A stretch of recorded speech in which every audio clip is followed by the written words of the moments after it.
mengajar dalam jiwa dan di dalam roh. Menyembah di dalam roh dan kebenaran dapat dikatakan dengan bahasa lain adalah melekat dengan batang.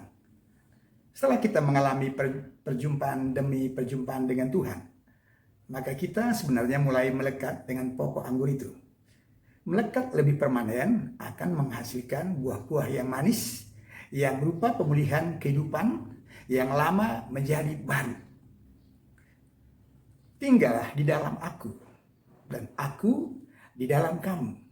Sama seperti ranting tidak dapat berbuah dari dirinya sendiri kalau ia tidak tinggal di dalam pokok anggur.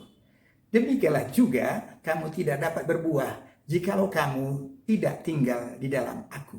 Yohanes 15 ayat 4. Saya adalah seorang gembala.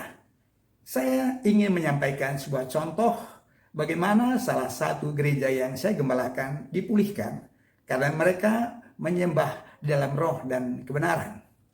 Baiklah, saya akan menunjukkan pengaruh penyembahan itu kepada kita semua. Saya menggembalakan jemaat di 3 tempat yang berbeda. Yang satu berada di ibu kota provinsi, di mana jemaatnya rata-rata berpendidikan S1. Yang kedua berada di kota Bandar Jaya, di mana jemaatnya kebanyakan berpendidikan SMA. Yang ketiga berada di pedesaan, di mana jemaatnya pendidikannya tidak setara dengan jemaat yang pertama dan yang kedua tadi. Ketiga gereja ini saya layani dengan pengajaran yang sama bertahun-tahun. Setelah berjalan lebih 10 tahun, 2 gereja yang pertama dan yang kedua, rata-rata jemaatnya itu lebih bertumbuh. Saya berpikir, kenapa mereka bisa lebih bertumbuh? Oleh karena itu, saya sangat berusaha supaya jemaat yang ketiga ini dapat bertumbuh seperti jemaat yang lain. Tetapi tetap saja ada beberapa orang yang tidak mengalami perubahan seperti yang saya harapkan. Saya menganalisa apa yang sedang terjadi. Saya melihat untuk gereja yang di Bandar Lampung, mereka memiliki penyembahan yang spesial, yang dalam setiap hari Kamis. Lalu jemaat di Bandar Jaya, mereka setiap minggu saya melihat ada penyembahan-penyembahan yang sangat kuat di dalam setiap ibadahnya. Tetapi gereja di pedesaan ini, mereka tidak punya penyembahan yang dalam itu tadi. Ini mungkin penyebabnya, pikir saya. Oleh karena itu, saya merubah cara ibadah di gereja itu di pedesaan tadi. Setiap bulan sekali, ibadah hari Minggu, penyembahannya kami lakukan dengan penyembahan dalam. Mereka saya latih untuk menyembah secara lebih dalam. Semua kursi gereja dipinggirkan supaya jemaat lebih leluasa menyembah Tuhan. Sungguh luar biasa. Di luar dugaan saya. Ternyata jemaat yang pendidikannya lebih rendah, ternyata mereka lebih mudah untuk menyembah di dalam roh dan kebenaran.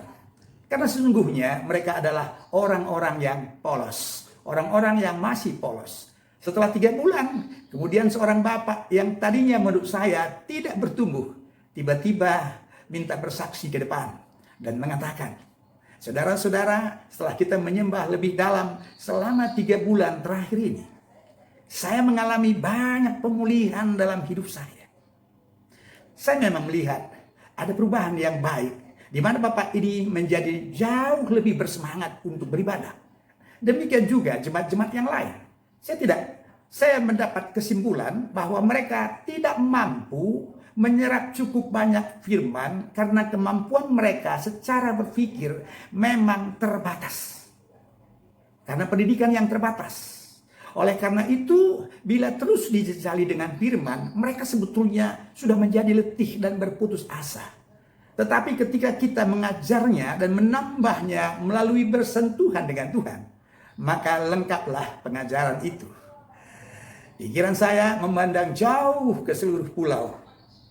Di pulau-pulau yang lain, di mana di sana banyak orang Kristen yang pendidikannya juga terbatas. Tetapi mereka mungkin dijejali terus dengan firman Tuhan sampai mereka benar-benar jenuh.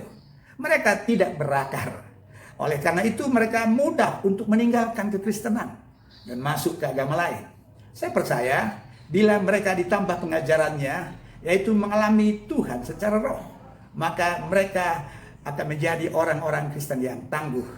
Orang Kristen yang benar-benar mengalami Tuhan. Orang Kristen yang menikmati kekristenan itu sendiri.